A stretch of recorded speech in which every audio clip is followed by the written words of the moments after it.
Good morning प्यारे बच्चों। मैं हूं आपकी दोस्त मनोवत और आज की वर्कशीट नंबर जो 66 है साइंस की, उसमें हमारा टॉपिक है वर्क और एनर्जी। इस टॉपिक को हम पहले ही शुरू कर चुके हैं पहली वर्कशीट के अंदर, जिसमें हमने वर्क के बारे में हम ऑलरेडी पढ़ चुके हैं। तो आपको पता है जब से हमने वर्कशीट शुरू की है इसमें दो कैरेक्टर हैं, एक ज्ञान है और एक जिज्ञासा है। ठीक है, ज्ञान जो है वो जिज्ञासा से क्वेश्चन करता है और जिज्ञासा क्योंकि उसकी बड़ी दीदी है तो वो आंसर करती है। ज्ञान पूछता है जिज्ञासा दीदी what is energy and where do we get energy from. Energy क्या है और हमें जो एनर्जी है वो कहाँ से मिलती है। जिज्ञासा आंसर करती है Gyan we know that the sun is the biggest natural source of energy to us. हमें पता है जो सन है वो बिगेस्ट एनर्जी का सोर्स है, नेचुरल सोर्स है हमारे पास। आप सबको भी पता है कि जो सन है वो अर्थ पर सबसे बड़ा एनर्जी का सोर्स है। We can also get energy from the nuclei of atom. हमें एटम्स के न्यूक्ली से भी एनर्जी मिलती है न्यूक्लियर फॉर्म में। इंटीरियर ऑफ द अर्थ के इंटीरियर में भी एनर्जी मिलती है एंड द टाइड्स की फॉर्म में भी एनर्जी मिलती है। लेकिन साइंस की भाषा में we give energy a definite and precise meaning. जो एनर्जी है उसका कुछ डिफरेंट मीनिंग है, कुछ अलग मीनिंग है। ठीक है, तो वही मीनिंग हमें बताना है, वही मीनिंग के बारे में आज हमें पढ़ना है जो कि जिज्ञासा ने जो ज्ञान है उसको बताया है। अब देखिए, A fast moving cricket ball hits a stationary wicket, then the wicket is thrown away. आपने देखा होगा कोई जो गेंद है वो बहुत तेजी से आ रही है और जो ये विकेट्स हैं, विकेट से जब हिट करती है तो जो विकेट्स हो जाते हैं वो क्या हो जाता है, थ्रोन अवे हो जाते हैं, वो निकल जाते हैं, टूट जाते हैं, ऐसा होता है। उसके बाद दूसरे एग्जाम्पल वो देती है a raised hammer when falls on a nail placed on a piece of wood it drives the nail into the wall. कहीं आपने देखा होगा जब हम क्या करते हैं, कई बार दीवार में आपको जो नेल है, जो कील है वो लगानी होती है तो हम क्या करते हैं, हैमर का यूज़ करते हैं। ठीक है, हम हैमर का यूज़ करते हैं और जो हैमर है, हैमर को हम जोर से मारते हैं नेल के ऊपर और जो नेल है वो दीवार के अंदर चली जाती है, लकड़ी के अंदर चली जाती है। तो वही वाला एग्जाम्पल यहाँ पर दिया हुआ है। उसके बाद ऐसा क्यों होता है ये हम अभी पढ़ेंगे। ऐसा ही क्या होता है when a balloon is filled with air. जो बैलून है वो एयर से फिल्ड है एंड वी प्रेस इट। जब हम इसको प्रेस करते हैं we find a change in its shape. इसकी जो शेप है उसमें जो है वो एनर्जी, मतलब उसकी जो शेप है वो क्या हो जाती है, चेंज हो जाती है। तो ये सारे एग्जाम्पल, ये सारी चीज़ें हम अपने आसपास होते हुए देखते हैं। ऐसा क्यों होता है इसी बारे में हमें डिस्कस करना है। ठीक है, तो देखिए अब आगे जो इसके बारे में जो बताया है वो क्या है, ऐसा होता क्यों है, ये सारी चीज़ें हमें देखनी है। In all of the above, जितने भी सारे हमने एग्जाम्पल पढ़े हैं, in all of the above the objects through different mean acquire the capability to work. जो इन सब एग्जाम्पल्स के अंदर अलग अलग तरीके से जो भी ऑब्जेक्ट हैं जो काम कर रहे हैं वो मतलब किसी न किसी तरीके से, मतलब अगर वो काम कर रहे हैं, जैसे हैमर जो है वो नेल को जो वुड है उसके अंदर उसने डाल दिया, या फिर जो बॉल है उसने जो विकेट्स हैं उनको हिट कर दिया, उनको थ्रोन अवे कर दिया, या जो हाथ है जब आप प्रेस कर रहे हो तो जो शेप है वो चेंज हो गई। तो जितने भी ऑब्जेक्ट ये काम कर रहे हैं, काम इनमें काम करने की कुछ ना कुछ कैपेबिलिटी है अलग अलग तरीकों से। So an object having the capability to do work is said to possess energy. तो कोई भी ऑब्जेक्ट जिसके अंदर कुछ काम करने की कैपेबिलिटी है, अगर वो कुछ काम कर पा रहा है तो वो इस एनर्जी की वजह से ही कर पा रहा है। यानी कि अगर कोई ऑब्जेक्ट कुछ काम कर रहा है तो इसका मतलब ये है कि उसके अंदर एनर्जी है। The object which does the work loses energy. और सबसे इंटरेस्टिंग चीज़ ये है कि जो ऑब्जेक्ट काम कर रहा है, वो क्या करता है, एनर्जी को लूज करता है, और जिस ऑब्जेक्ट पर वर्क हो रहा है उसमें वो एनर्जी गेन करता है। फॉर एग्जाम्पल जैसे मान लीजिए ये हैमर है, इस हैमर ने इस नेल के ऊपर काम किया, तो हैमर की जो एनर्जी है वो तो क्या होगी, कम होगी। एक सेकेंड, मैं आपको थोड़ा कोशिश करती हूँ कि मैं समझाऊँ आपको अच्छे से। देखिए जैसे यहाँ पर जो नेल थी, ठीक है, जो नेल थी, जो हैमर था, अब मान लीजिए हैमर है, ठीक है, तो हैमर ने अगर इस नेल को वुड के अंदर डाला है तो हैमर की जो एनर्जी है वो कम होगी क्योंकि हैमर ने काम किया है, हैमर ने कोई वर्क किया है, हैमर के अंदर एनर्जी थी। ठीक है, तो जो एनर्जी है हैमर की वो क्या होगी, एनर्जी जो है वो कम होगी। और जो ये नेल है, नेल में जो एनर्जी होगी वो क्या हो जाएगी, वो इंक्रीज हो जाएगी, क्योंकि इस हैमर ने काम किया है तो इसकी एनर्जी कम, और जिस पर काम किया है, जिस ऑब्जेक्ट पर काम किया है, उसकी एनर्जी क्या हो जाएगी, बढ़ जाएगी। तो एनर्जी ट्रांसफर होता है। ऐसे ही जो दूसरा एग्जाम्पल था, जो विकेट्स वाले एग्जाम्पल थे, ये 3 विकेट्स थे, ठीक है, ये विकेट्स थे मान लीजिए, और जो बॉल थी, ठीक है, ये बॉल क्या है, ये बॉल, इन बॉल ने इनको हिट किया।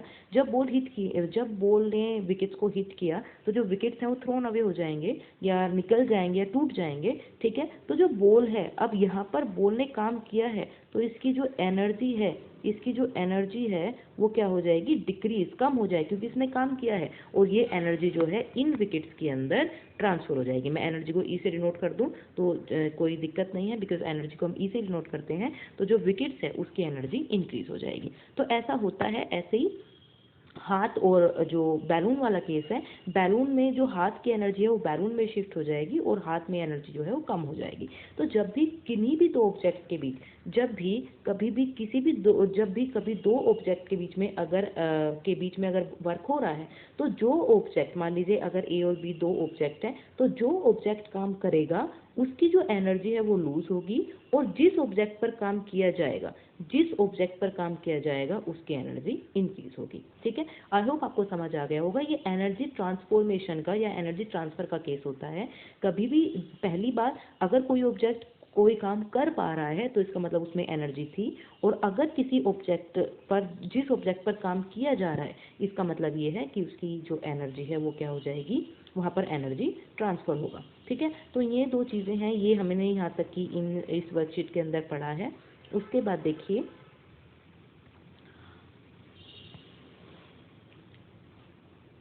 इन science energy is the quantitative property होती है, मतलब एक मैग्नीट्यूड है एनर्जी का, that must be transfer to an object in order to perform work on or to heat the object. देखिए, मतलब जो एनर्जी है वो एक क्वांटिटेटिव प्रॉपर्टी है, और वो हमेशा क्या होगी, ट्रांसफर होगी टू एन ऑब्जेक्ट, उस ऑब्जेक्ट में जिस पर वर्क किया गया है। ठीक है, वो एनर्जी किसी भी फॉर्म में हो सकती है, हीट की फॉर्म में हो सकती है, किसी और फॉर्म में हो सकती है, लेकिन हमेशा जो एनर्जी है वो ट्रांसफरेबल होगी, ट्रांसफर होगी।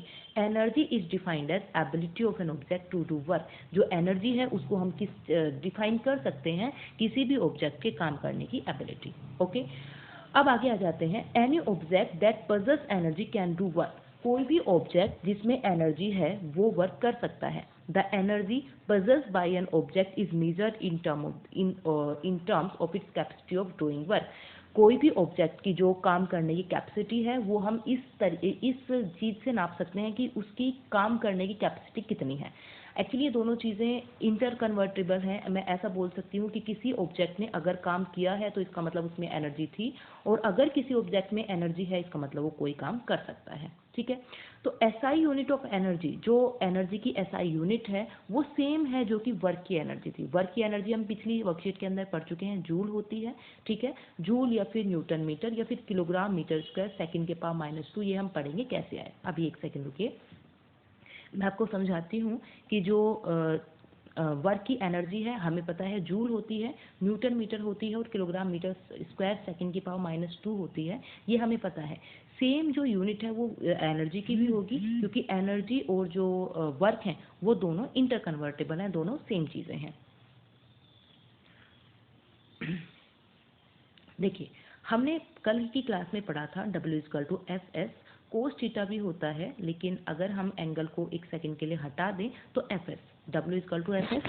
उसके बाद हमने पढ़ा था जो F है उसको मैं लिख सकती हूँ न्यूटन, और जो डिस्टेंस है उसको हम लिख सकते हैं मीटर। तो यानी कि जो वर्क की एनर्जी है वो हो गई न्यूटन मीटर, और इस न्यूटन मीटर को हम जूल भी बोल सकते हैं।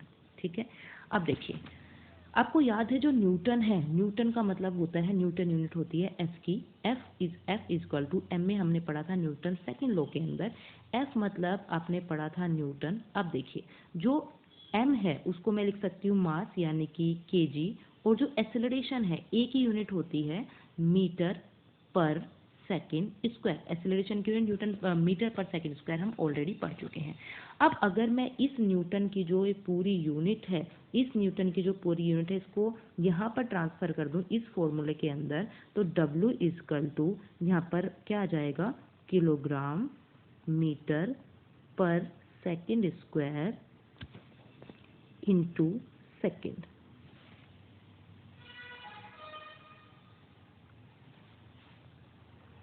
इंटू मीटर, सॉरी ये एक गलती होगी, ये मीटर है तो इसलिए हम मीटर लिखेंगे, ठीक है।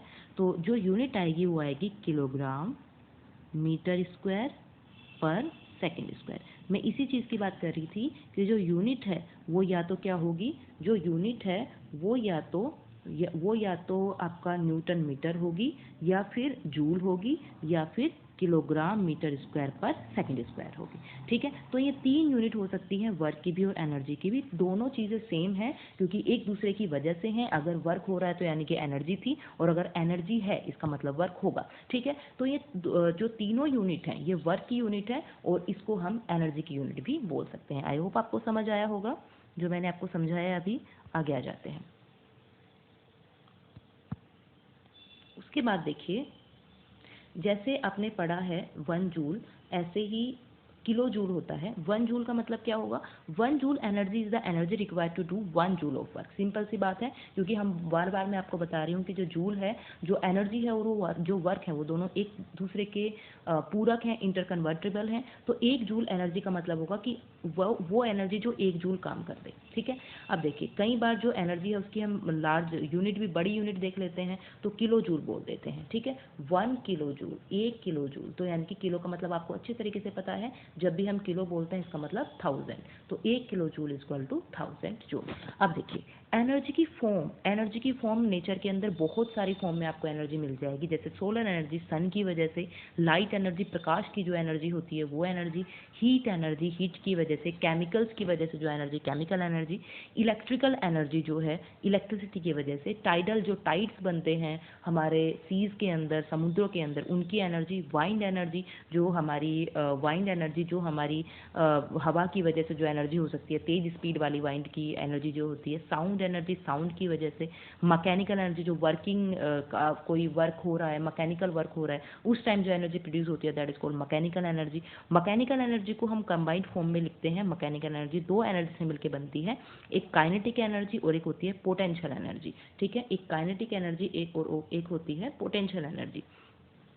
तो काइनेटिक एनर्जी वो एनर्जी होती है जो कि जो काइनेटिक एनर्जी है वो एनर्जी होती है जो कि किसी ऑब्जेक्ट की वेलोसिटी की वजह से होती है। जो काइनेटिक एनर्जी होती है वो 1/2 mv², ये काइनेटिक एनर्जी का फॉर्मूला होता है। जहाँ पर जो v है वो वेलोसिटी ऑफ दैट ऑब्जेक्ट है। मतलब कोई ऑब्जेक्ट मोशन में है और उसकी कुछ वेलोसिटी है, कोई ऑब्जेक्ट मोशन में है उसकी कुछ वेलोसिटी है, तो उस वेलोसिटी की वजह से जो एनर्जी होती है उस ऑब्जेक्ट के अंदर, that is called kinetic energy, ठीक है। उसके बाद पोटेंशियल एनर्जी जो उस ऑब्जेक्ट के जो उस